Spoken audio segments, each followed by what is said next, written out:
Okay, good afternoon to all of you. I hope you have digested your lunch and you are not here for a quiet snooze as your lunch is digested.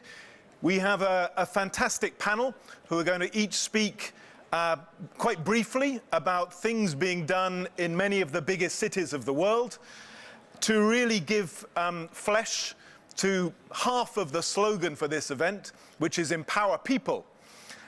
And one of the criticisms of many smart city initiatives over many years is they are fantastic for the hardware, but don't do very much to empower real human beings, make them own the city, make them feel they are agents of change.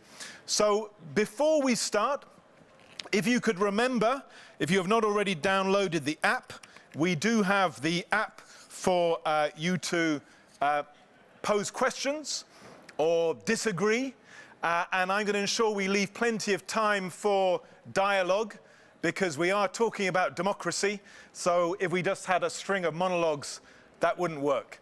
So have any of you not downloaded the app? Do you not know what I'm talking about? Does everybody know what I'm talking about? Good. Okay, in that case, we're going to begin in Berlin with Christian, who is going to share what Berlin is up to, an extremely interesting city with a very interesting governing coalition. Links, Grün, I think. Anyway, over to you, Christian. Yeah. Okay. Yeah. Thank you very much. Thank you very much for giving me this slot and the opportunity to talk a bit about Berlin and share something. I brought a presentation with me. It's here. It was a big process to get this presentation. Oh, it is here. So I just brought 2 slides. Slide number 1, just to share this with you. Berlin is a really growing economy, and this is something we are really proud about. It's when you look where Berlin is coming from a very special situation after the unification. Berlin was mainly deindustrialized. The administration was highly subsidized, and now we are on a growing path. And a very, very important reason for this is actually the digital world, because many startups are moving to Berlin. The GDP is now for some years outgrowing Germany.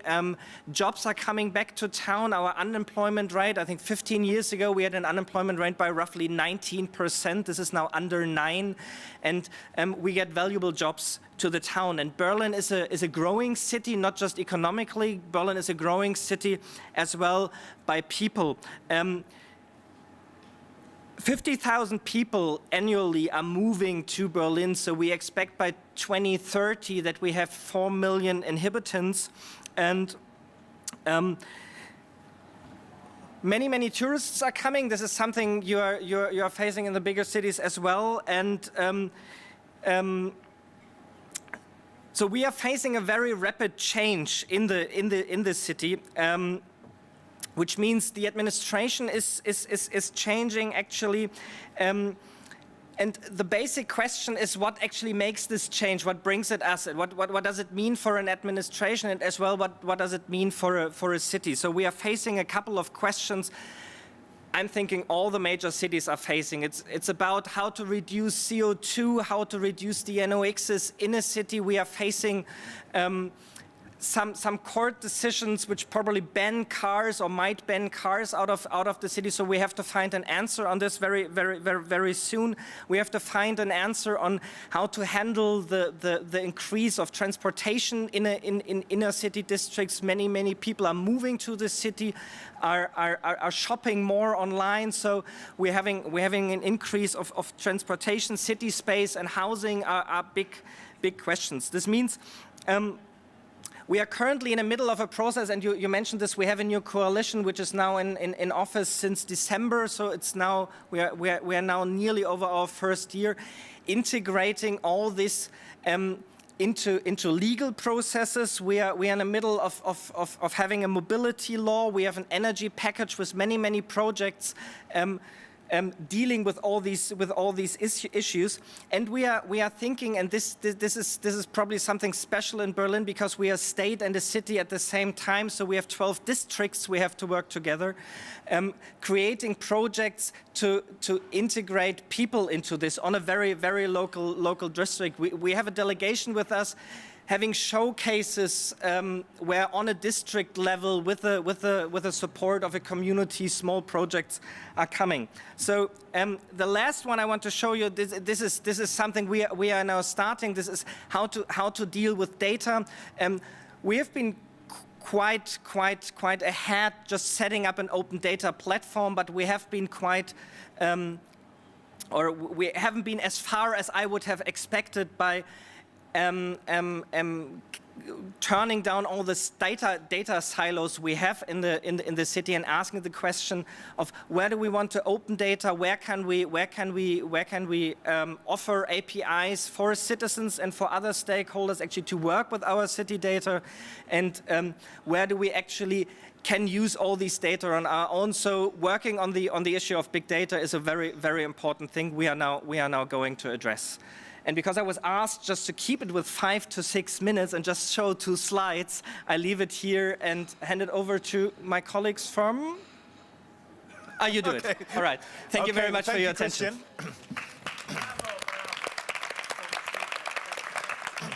And why don't you sit now, and thank you for being a role model with brevity. We're now going to hear from Paola Pisani from Torino, Deputy Mayor. Just before Paola speaks, could we just have a quick show of hands? How many people in this room in 2017 have taken part in a decision-making process in the city where you live, not as part of your job, but as a citizen? This is a very active room. Fantastic. Paola, over to you. Okay, thank you very much. Hi, hello, everybody. I am Paola Pisano. I am Deputy Mayor in charge of Innovation and Smart City for Torino Council. And I work from 1 year in the Torino Innovation Team. What we want to do is develop innovative services, model and policies to solve big challenges in our cities. So I have just a couple of slides. As everybody knows, the city is the place where big challenges has to be solved. We have to solve a lot of problems such as unemployment, the aging of our population, the poverty, the migration, the change of climate, and this problem has to be solved not only in our city, but this is a problem that has to be solved in all the cities. So we think, as other city thinks, that policies and services has to be redesigned to face these new problems. So we define a vision in our city for developing innovation in services, in policies, and in model. And we think that we want to radically improve our citizen life using the potential of collective intelligence that involve 2 things, human and technologies. This because we would like to create a new solution in order to answer to new problematic of our historical time. So I just want to show you the project that we have developed, that we are developing in this moment. So using the potential of collective intelligence and open technology, what we would like to do, we would like to understanding customer journey, and we would like with the citizen co-design together new solutions. So for us, the citizen is put in the center of our solution and is the helper of defining our new services and model. This is the project that we are developing in Torino. First of all, an application for the citizen in order to create a more smart communication between the citizen and our council. We set up the Saturday of Citizen, when the citizen can come to the council and we speak together with the citizen around their problem, their problematic, and the solution and their project. We are developing the CIDE Torino, that is a platform like the platform of Barcelona, the CIDEM Barcelona.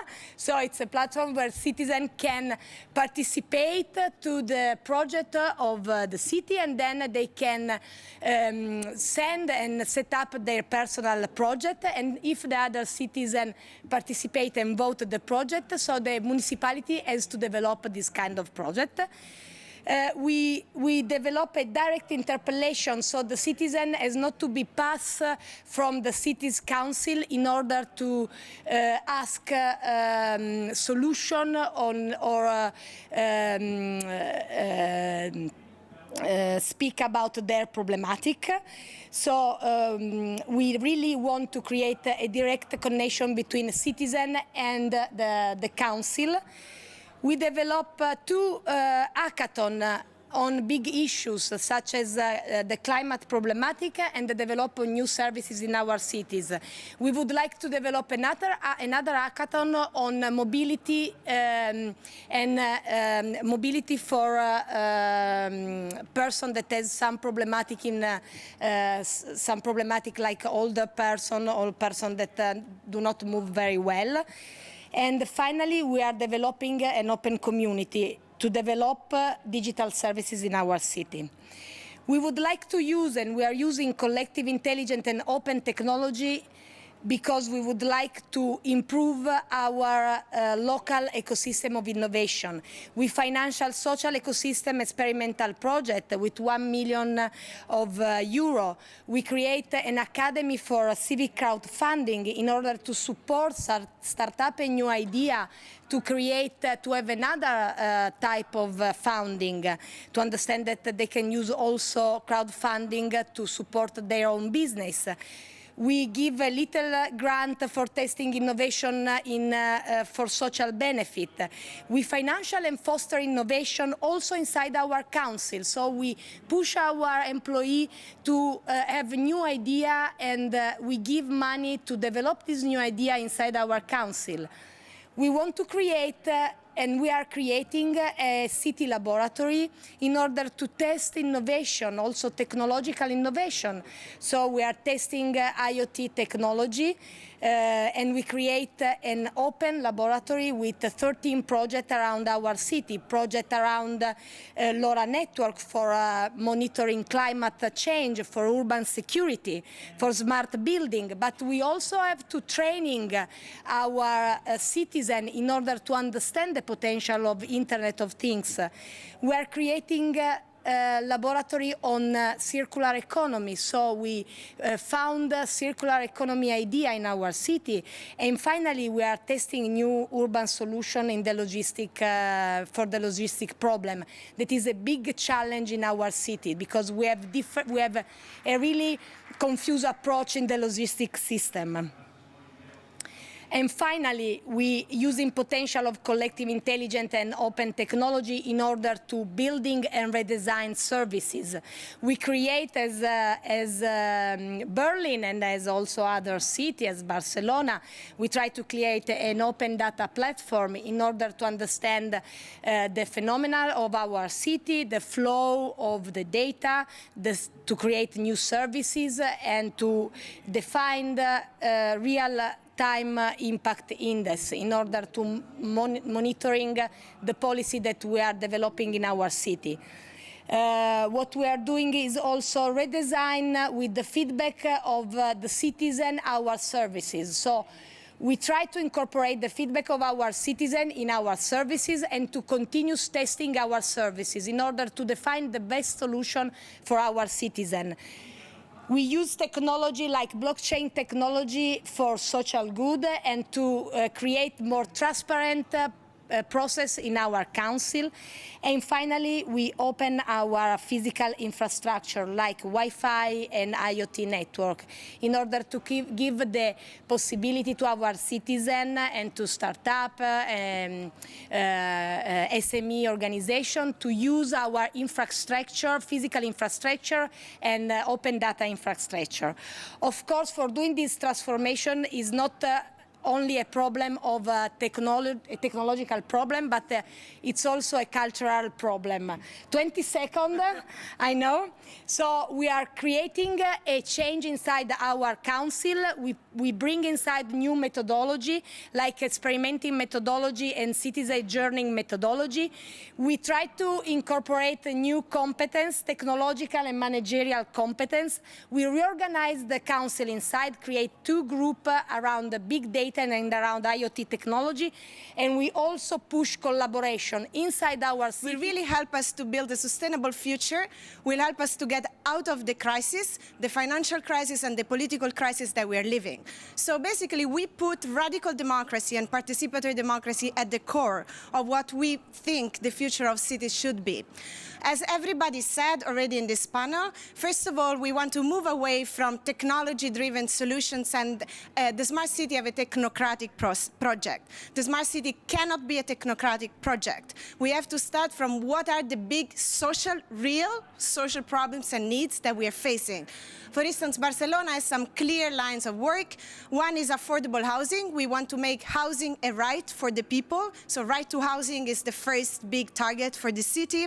We have, of course, to work on proactive healthcare and make healthcare universal and more affordable.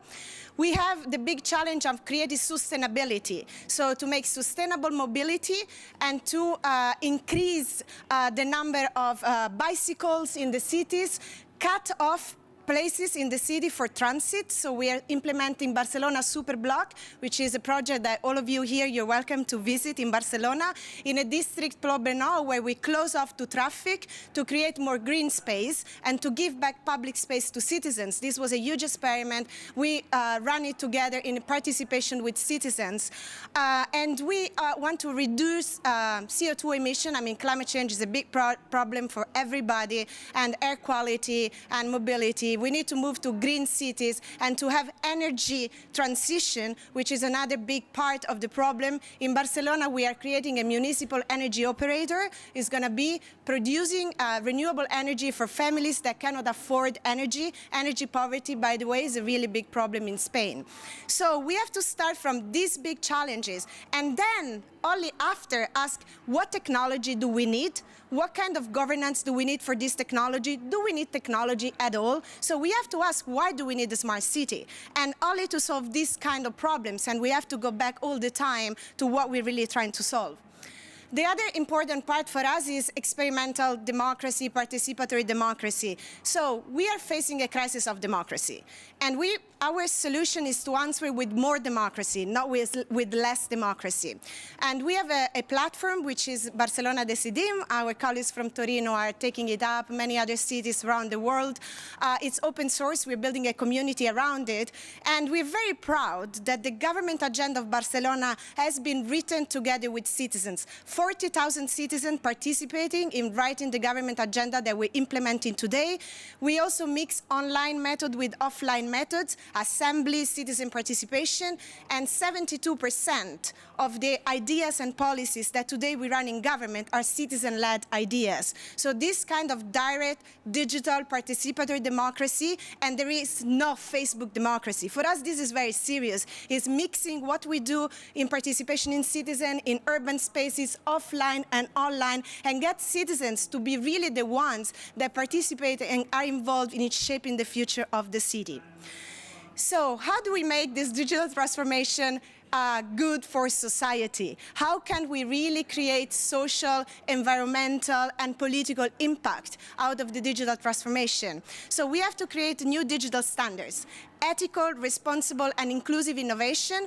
And I think in Europe, we do have a real possibility and an opportunity. Europe is losing competitive advantage in the digital economy, and now we have to make the GDPR, for instance, which is the new data protection regulation, a big opportunity for Europe to get data governance, take back the data, and implement ethical innovation with citizens' rights on it. In Barcelona, we have a big digital transformation strategy. We codified. It's all open source. It's all on GitHub, so other cities can pick it up and implement it. We have a technology code of practice. We are shifting to open source and open standards. 33 million of cities' investment will be devoted in open source, open standards, and agile methodology. We have an ethical and responsible data directive, and we are changing procurement. The unsexy word of procurement, we're making it very sexy, meaning we are creating innovative procurement, technology procurement that is opened up to small companies, to the talent of the city to work with the city hall and to produce the next generation data-driven services we all need.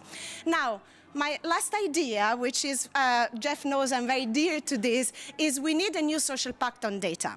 So data is the oil or the wealth of the digital economy, of the new industrial revolution that we're living on. As in Fordism, in the old industrial model, we had a social pact. Now we need a new social pact on data, which is basically redistributing the wealth of the data production and making sure that the data and the city data commons that we all produce can be used for communal use, can be appropriated by citizens to build projects that they're interested on and can really have impact on what we use the data for.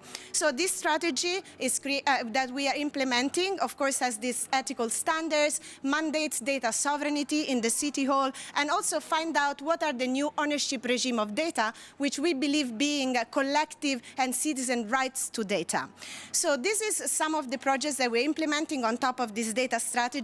This is CityOS, is an architecture that horizontal architecture that standardizes data ontology. And this means that we can gather all the data. You know, cities today gather 90% of the data that didn't exist 3 years ago. We are gathering an amount of data which is really impressive. And this is not only private data, it's not only open government data, it's also your data, it's the citizen data. And we recognize that citizens should be the one owning the data. And when you standardize all of this, then you create artificial intelligence-based solution, data mining, data analytics, and then build services on top that have an impact on the city. This is a pioneering project. It's a flagship project funded by the European Commission, 5 million euros, to experiment with the distributed citizen-centric data architecture that will give the power and the ownership of data back to the people, to the citizens, and the citizens will be the one that can decide what data I want to share, with whom, on what basis, and for what purpose. And we are implementing a blockchain-based solution, distributed ledger architecture, on top of which cryptography. For us, encryption is a human right, and it's good to protect the data of the citizens, and then give the citizen the ownership of the data. And this is implemented here in Barcelona. And this is our strategy for a data-driven city, which is based on data commons, where you can see that we have all the data that come from the agencies of the city hall.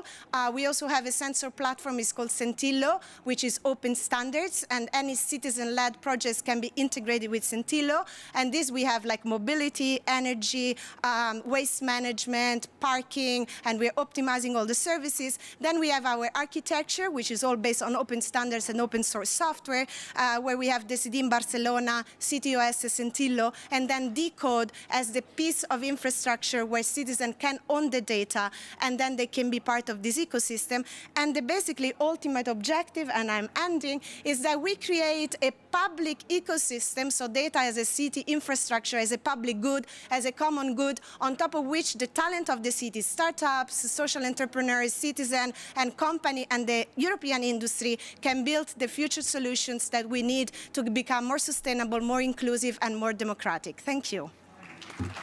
Bravo.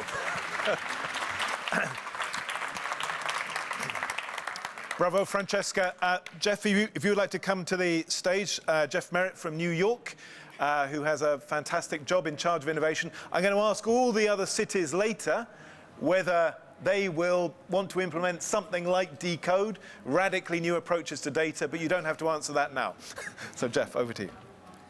Thank you. Good afternoon. I think, Francesca, the work that everybody here is doing is unbelievable. To think 5 years ago that we would have chief technology officers and leaders like this in cities proposing this kind of really dramatic, revolutionary sort of work is unbelievable. So thank you for the work you all are doing. I'm going to take a different approach here. If you've heard me talk before, I talk a lot about equity. I tend to preach a lot and talk about new things that we're doing. I'm going to do something different today. I'm going to reflect back a little. 3 years ago, I came here to this event and I rolled out something new called Link NYC. It was about converting our payphones, and I'm going to spend a little time here talking a little bit about the lessons that we've learned from that experience that I think are helping us build a more sort of responsible future, a more sustainable and equitable future in New York. So many of you have probably heard this story at a high level, but not perhaps at the details. So payphones are something that many cities have sort of seen over the recent years. They provided enormous value in the past. However, they have become antiquated in most places. They were an eyesore. Communities were actively trying to get them out of their communities because it was a place for criminal activity. It was a place for people to relieve themselves, if you will. And so there was an opportunity, if you will, that we saw in New York to leverage that real estate and do something new. And now across the streets of New York City, you do see something new. You see Link NYC. It is a utility that is providing the world's fastest internet speeds, gigabit speed internet for free. It's providing free phone calls, USB charging, wayfinding, and more. It has a decreased footprint on our streets. There's less advertising. It doesn't cost taxpayers $1. In fact, it generates $500 million for the city of New York. It enables advertising in a whole new way at hyper-local, more relevant ads, and it actually creates jobs for New Yorkers, and it helps sort of New Yorkers all rise up together. So I'm going to focus on 6 sort of takeaways from the last 3 years as we've rolled this out. First, it is very important to know where these things start. They don't start in a government room with a bunch of, technocrats saying, what do we want to build next? The great ideas start with all of you. And in particular, they start with the creative community, that the technologists and the engineers will not design the future that we all want to live in. It will be designed in partnership with the creative community. And so this project began as a design exercise. It began as a competition to rethink what we wanted our city streets to be like. What were the pain points that we experienced, and how could we leverage real estate on our city streets to do something new? And it didn't matter at this phase if it was technologically feasible. It mattered that it was what people wanted their future to be like. And out of this, I think what is so interesting here is out of this grew the coalition that now runs Link NYC called CityBridge. That there were 2 firms at the time, a small startup called Control Group and an advertising firm called Titan. They came together here, they put together an idea as part of a design competition. They built a relationship, and that enabled them to ultimately apply for this. And when they applied for this, they applied to a very open-ended RFP where the city didn't tell them exactly what we wanted. We said we wanted internet, but we didn't say how fast. And this actually took from their proposal. I don't know if I'm supposed to use this slide, but this was a chart that was in their proposal. And you see here on the left-hand side that the average internet speed, maybe being 20, 25 megabytes per second at your home. If you're lucky, you might get 100 megabytes per second. At the bottom is what their proposal was. This was page 1, this was page 2, and this was page 3, right? Government would have never thought that it was even possible to provide gigabit speed internet, let alone for free.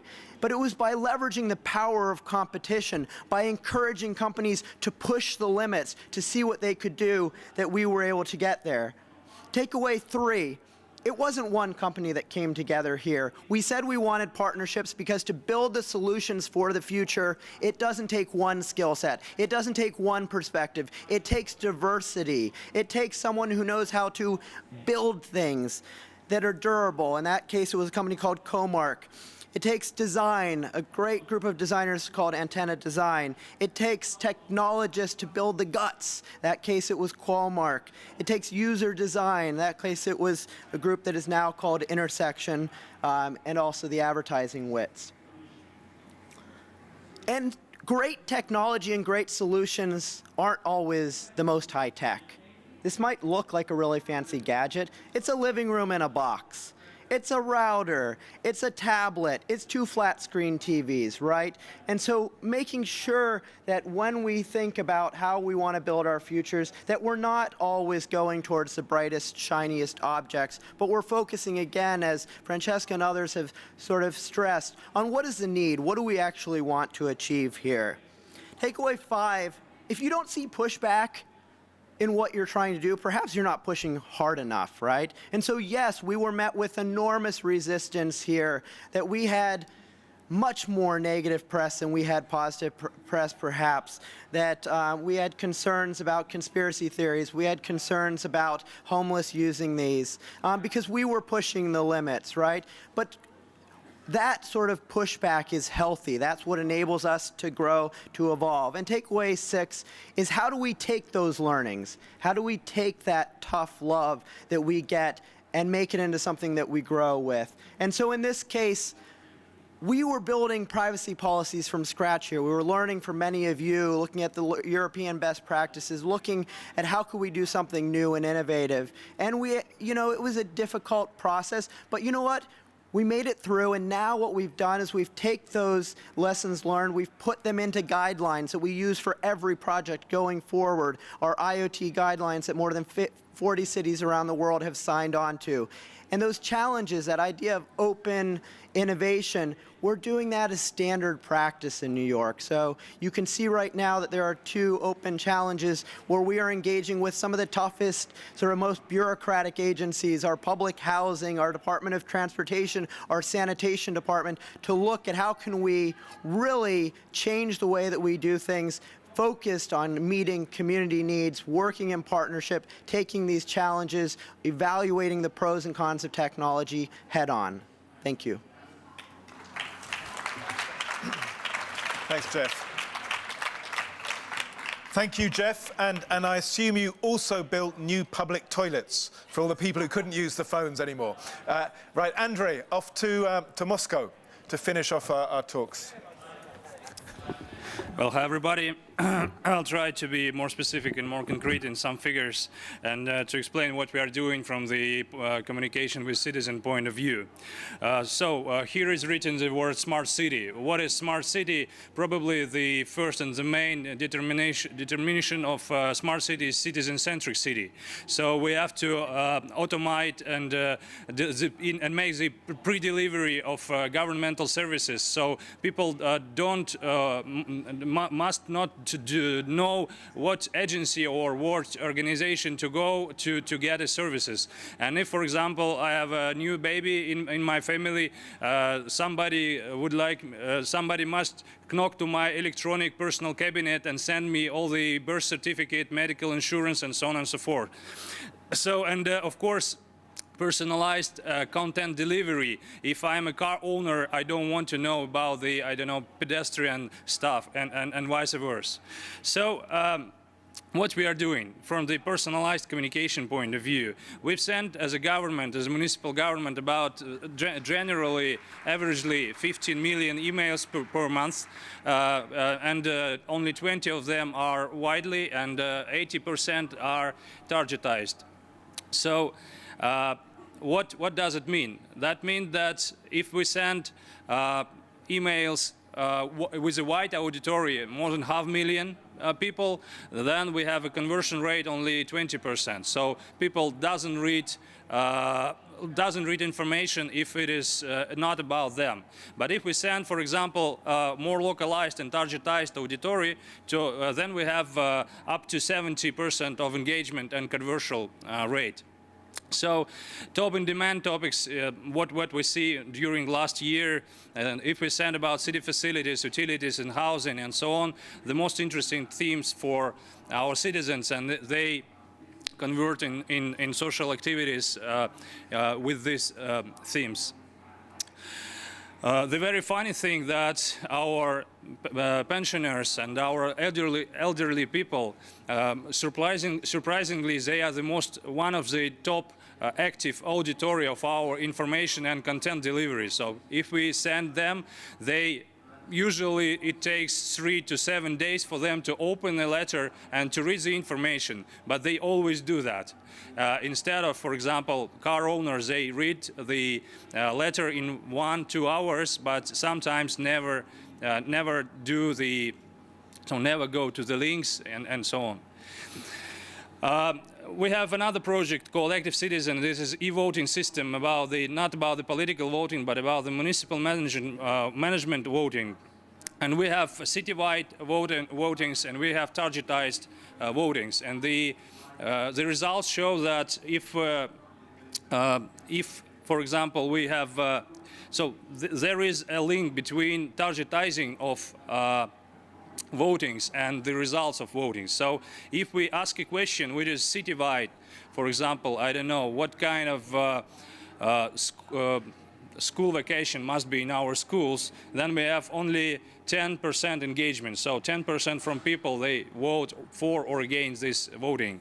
And if we have district-wide, so more localized communication, we have more conversion and we have more engagement.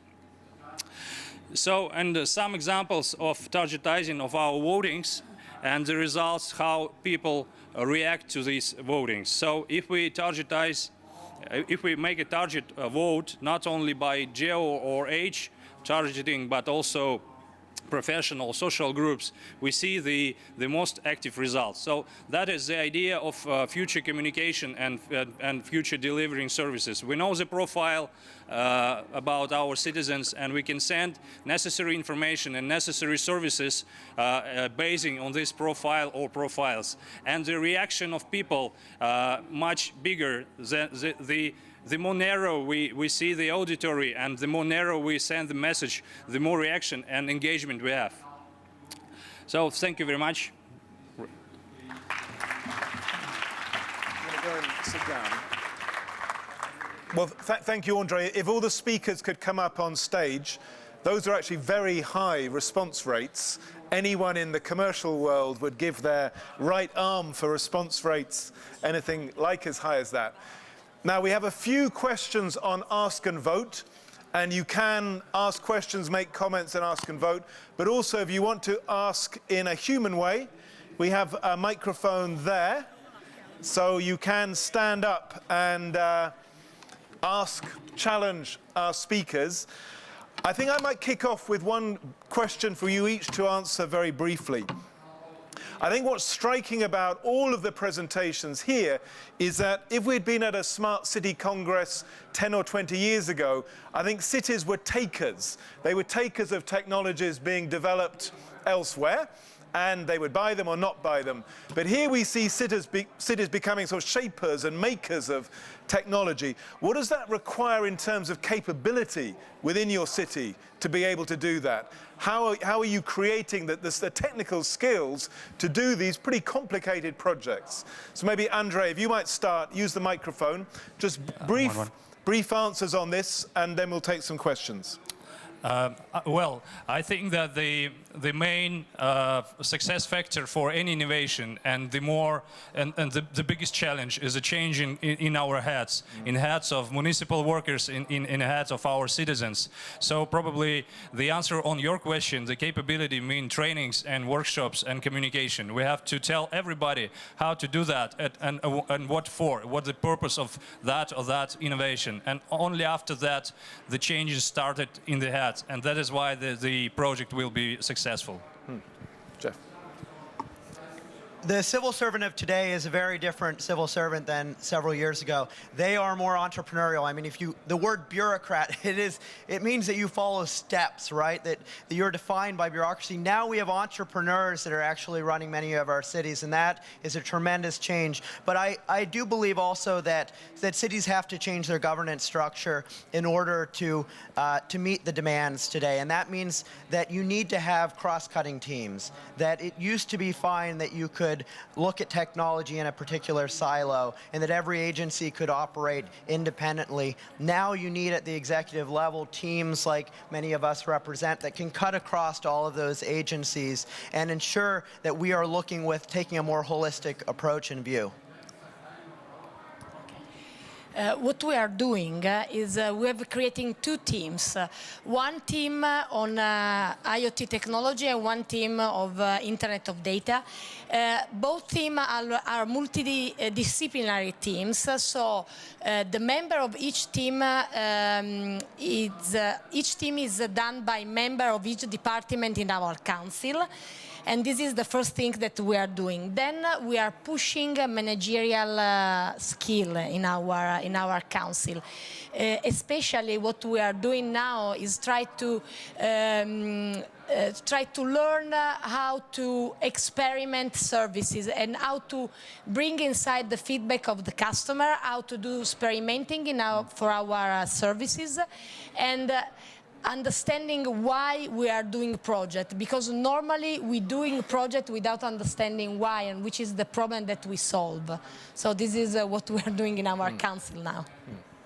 So I think I will respond a little bit more radically to the question. I really think that here we have a massive challenge, and that people should be really concerned that if the public sector doesn't change, I mean, if the cities that are the ones spending their money are not able, they don't have the capability, they don't change, there is no reason to have a public sector anymore, right? But because we believe that the public sector is useful, that can innovate, that is really important to transform the city, that has an important role, then we have to really be serious about creating this capacity in-house and changing the public sector. So, and then also to create capacity and new skills for the whole population. So this question of how do we do it inside? For instance, in Barcelona, we have done a digital transformation. We have agile also teams. We have done 6 months of workshops where we involved from procurement guys to commercial people to technology people to city managers to top officials. And we really went through this transformation. At the beginning, they were, oh my God, what she's trying to do, and now they own it and they're part of it. But then big question is, how do we do with education with the citizens? How we create the new capacity so that the citizen can be makers and producers and shape the digital revolution? So we have to empower citizens and invest a lot of money and capabilities there as well. Yeah, I would agree to most of what is said. It is a big challenge of administration. It's from a Berlin perspective.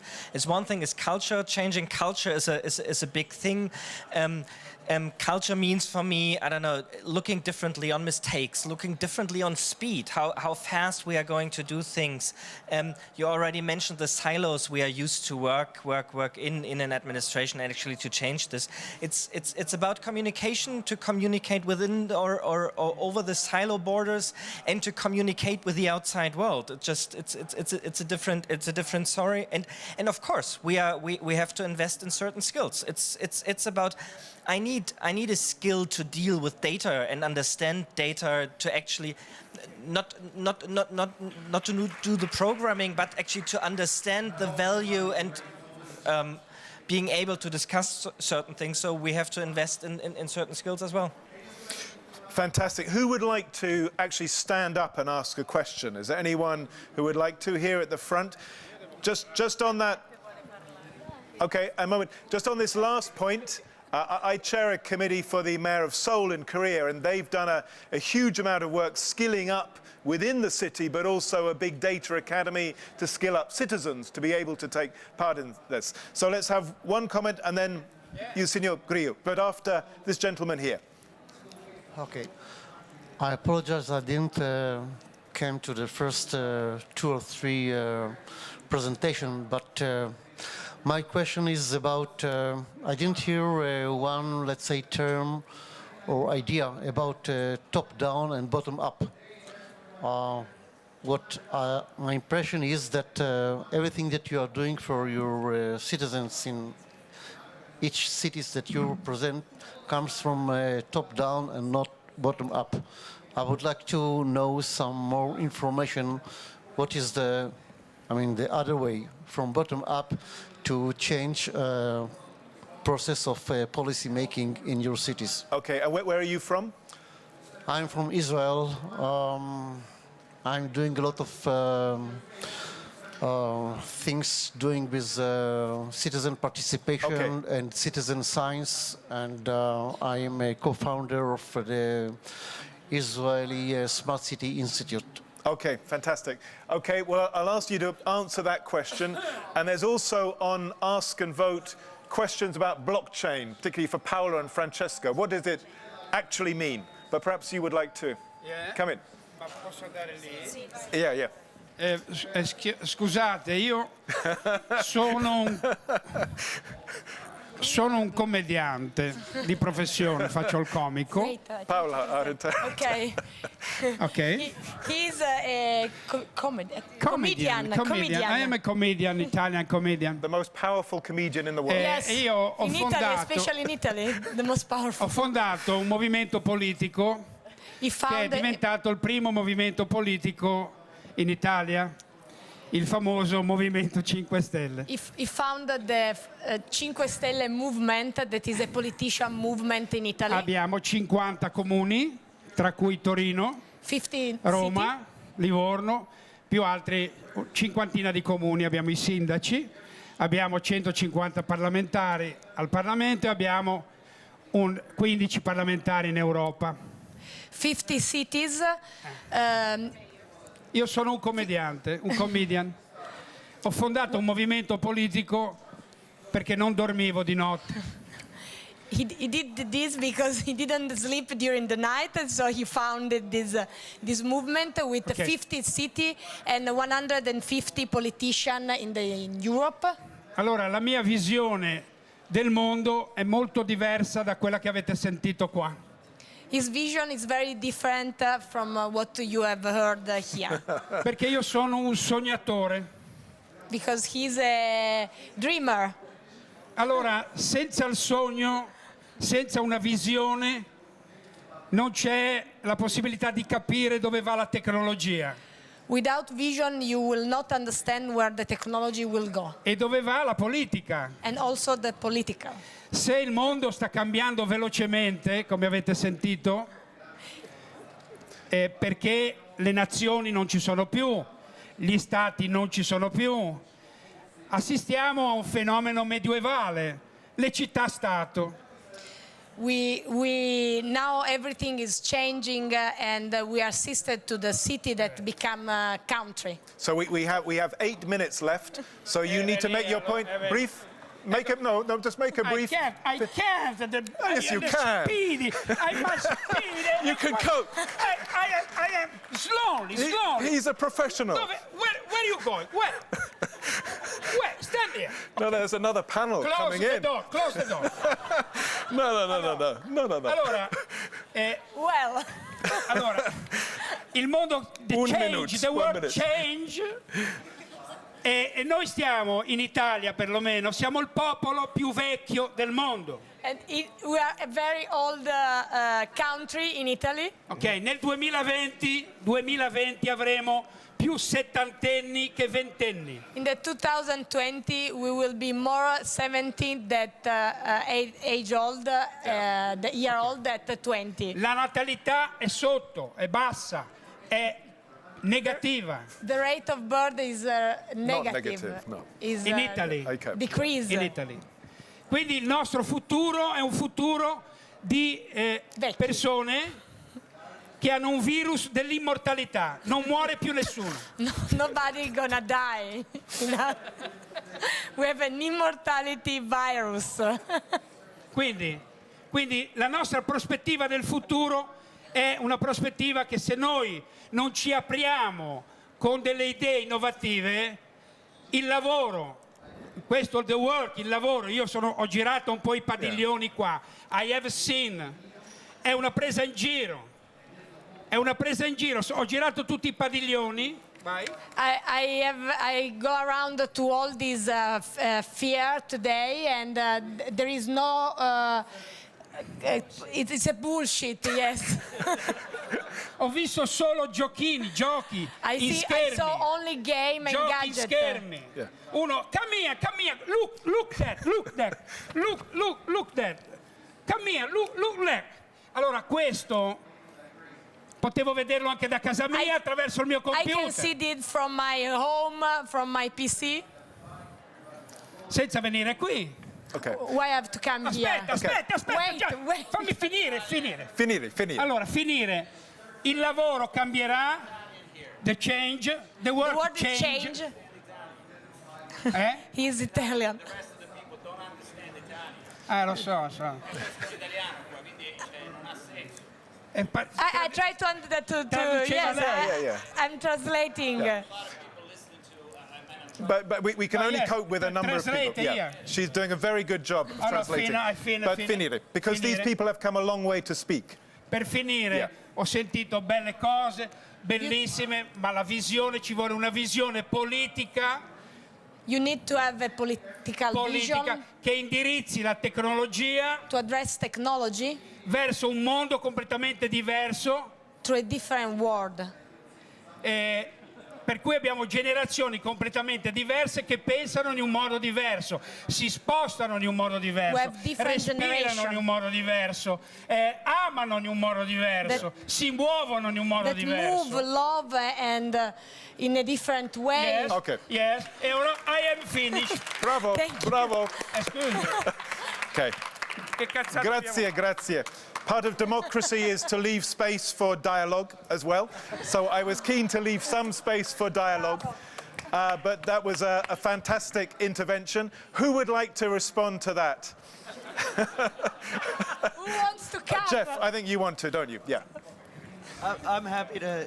I'm going to pull on something that was mentioned here, and also that the speaker had asked. Speak right into your mic. Yes. We're fighting against No competition. problem. So one of the things that you said that I think was so important is that you said you have to lead with vision. And to the gentleman who asked the question before you, he said, you know, how does top-down and bottom-up play together? And the answer there is vision. That one of the responsibilities of strong leadership, and I think where we've seen cities and countries succeed, is where at the highest level, the leader provides that vision, and a vision not on how to do things, but where to go. And then when the important thing is to engage communities in deciding how we get there. And so when you look at all the technologies that are out here today, some of them may be means to that end, others may not.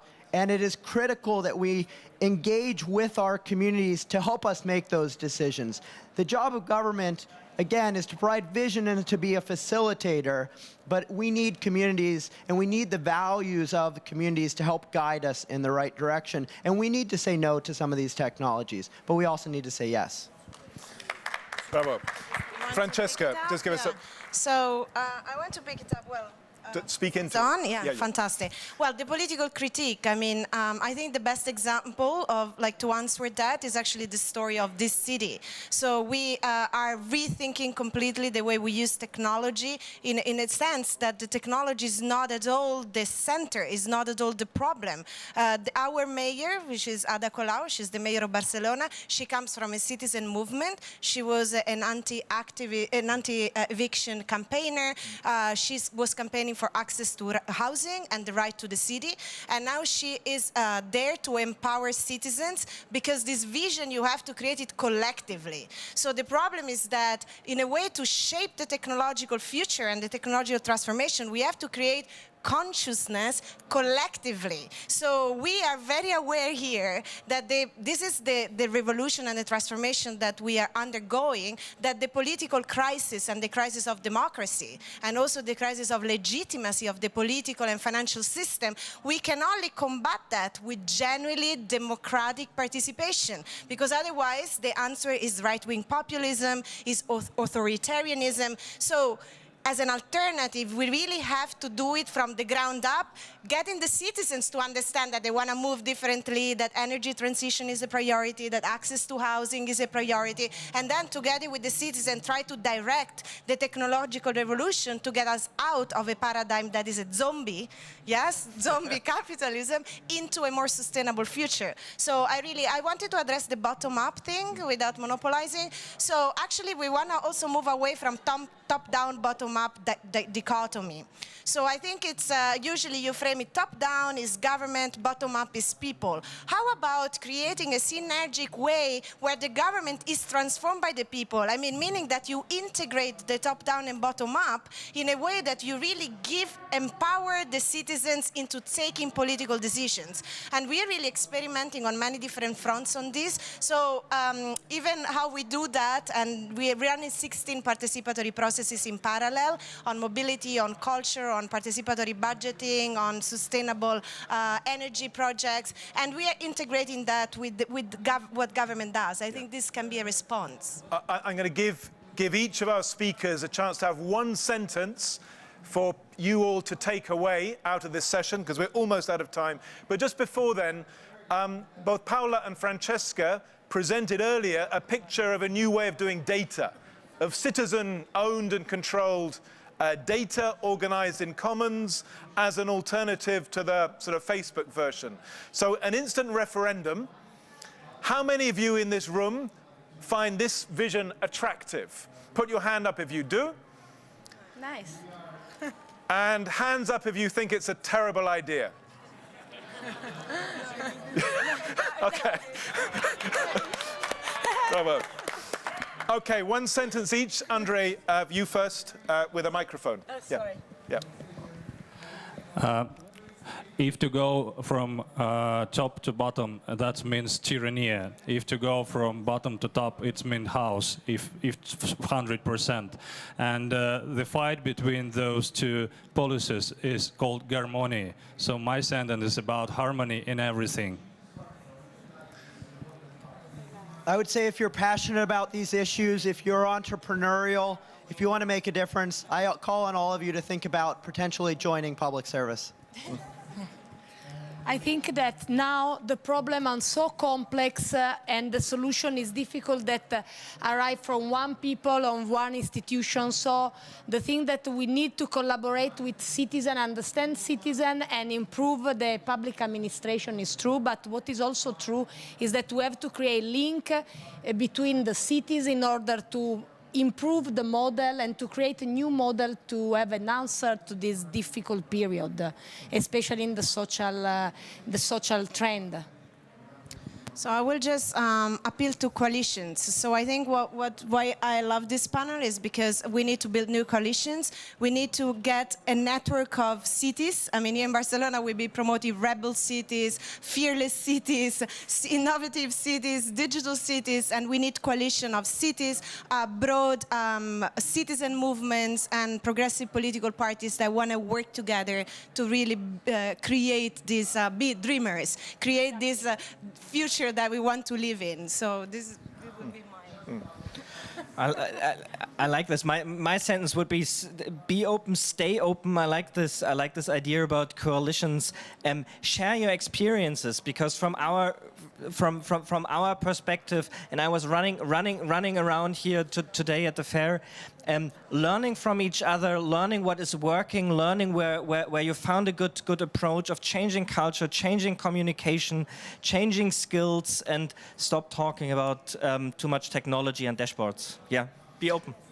Well, just one thing more, sorry, that now we are signed, Torino and Barcelona, an agreement on, yes, now, in this moment, today we are signing an agreement, yes, we have, on our collaboration around the participation and the using of data in our project.